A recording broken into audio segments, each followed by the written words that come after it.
MIM में आने की वजह? एमआईएम वजह ये थी कि मैं तो बुनियादी आदमी समाजवादी का था। चूँकि मुलायम सिंह ने जब ये पार्टी बनाई थी तो मैं उनका शरीक था। मैं I am founder member of this party. तो लेकिन उन्होंने ये उस पार्टी में भी चूँकि नाइंसाफ़ी जब होने लगी, मैंने देखा कि सन 2014 में मैं पार्टी का ही कैंडिडेट था और वहाँ पर इकबाल महमूद पार्टी के एमएलए थे संभल से और अब वो मंत्री भी है उसमें। तो उन्होंने हमारे साथ इतनी बड़ी नाइंसाफ़ी की कि बजाय वोट मुझे दिलवाने के मुझे सपोर्ट करने की बजाय बहुजन समाज पार्टी को हाथ पर वोट दिलवा रहे थे। वो खुद उनका सारा घर, उनके सपोर्टर और यहाँ समाजवादी का सारा संगठन मेरी मुखालफत कर रहा था। समाजवादी की मुखालफत कर रहा था एक हैसियत से। तो जो शख्स के पार्टी की अपनी मुखालफत करता हो तो वो पार्टी का भी मुखालिफ है और कौम का भी मुखालिफ है। यानी सारी कौम को, मुसलमानों को इस बात का और हमारे जितने हमदर्द हैं उन सबको ये एहसास हुआ कि इकबाल महमूद ने यानी आरएसएस के आदमी को जितवाया और एक मुसलमान को हरवाया। अरे फिर भी जीत गए थे। और लेकिन हालांकि मैं हारा नहीं, मैं जीता हुआ था। 28,400 कुछ से डिक्लेयर कर दिया गया था 1 बजे। मैं नमाज पढ़ने गया हूँ जुमे की और नमाज पढ़ के वापस आया हूँ, मालूम हुआ कि 2700 से हार गए। बेईमानी करके उसमें लिखत पढ़त में बेईमानी कर ली उन्होंने, रजिस्टरों में उसकी फिगर्स बदल दी और मुझे हरा दिया।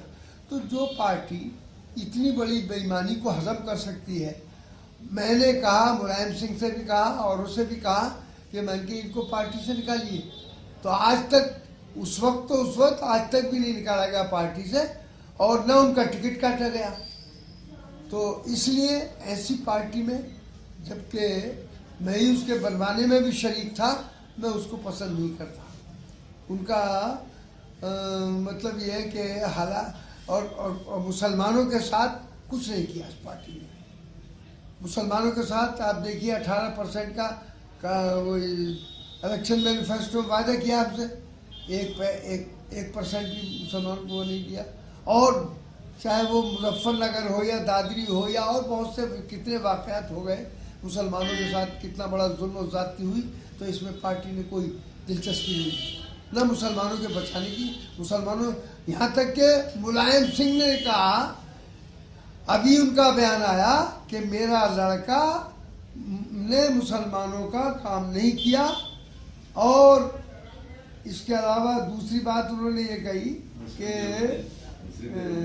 क्या था वो मुस्लिम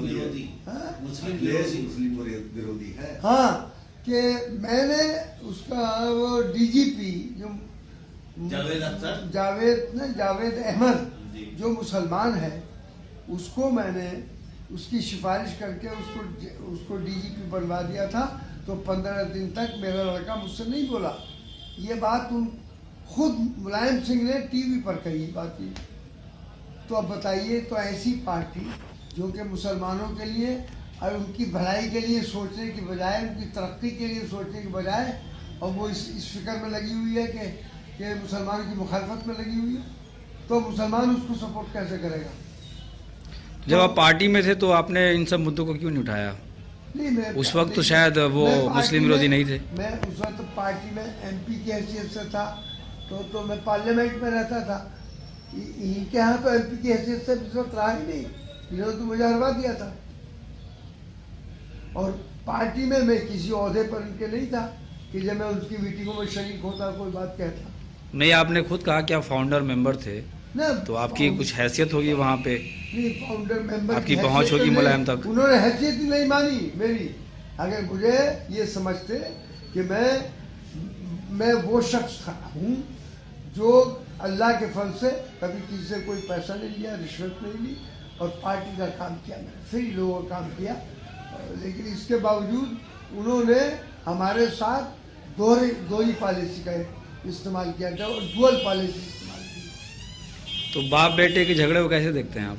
तो मैं तो इससे उनको नुकसान हुआ है और इस इलेक्शन में ही मैं समझता हूँ कि वो जो उनकी जो सोच है कि इस पता नहीं क्या बहरहाल उसका एक गेम था, जो एक गेम था और दुनिया सारी लोग वो ये कहते हैं कि हमें बेवकूफ़ बना रहे थे और ये बाप बेटे सब अंदर से एक थे, लिहाजा इस गेम का फायदा नहीं मिलेगा, नुकसान हो गया।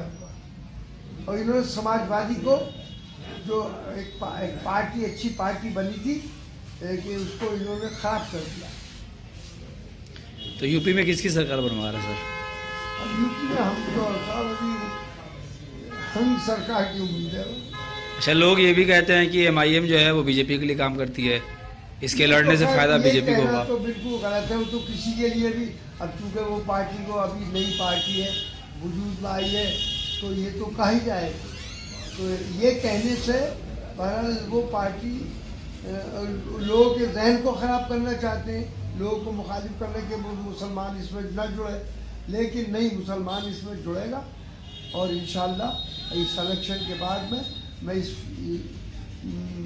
असदुद्दीन ओवैसी की और मेरी बातचीत होगी इसमें, और इसमें हम ऐसी प्लानिंग करेंगे जिससे कि मुसलमानों के मुस्तकबिल के लिए हम कुछ काम कर सकें। आपकी पार्टी कुछ सीटों पे ही खड़ी है, बाकी जगह मुसलमान क्या करे फिर? आपकी पार्टी सिर्फ कुछ सीट पे खड़ी है, बाकी जगह मुसलमान किसको वोट दे? आप क्या चाहते हैं? मुसलमान किसको वोट दे? मुसलमान तो अभी 1255 में है, लेकिन हमारी मुसलमानों से कहना ये है कि वो जो फिरका परस्त पार्टी है कोई भी है उसको वोट तो न दे। समाज बीजेपी तो खुल्ला फिरका परस्त है। अब ये 2 पार्टियां लग गई, BSP और समाजवादी, इनमें भी उधर डिक्टेटरशिप है बिल्कुल, इधर जो है ये अपने इक़्तिदार के नशे में इतने चूर हैं कि इन्हें मुसलमानों ने इतनी बड़ी मदद की कि इनको इतनी ऊंचाई पर पहुंचा दिया, लेकिन मुसलमानों को कुछ नहीं दिया।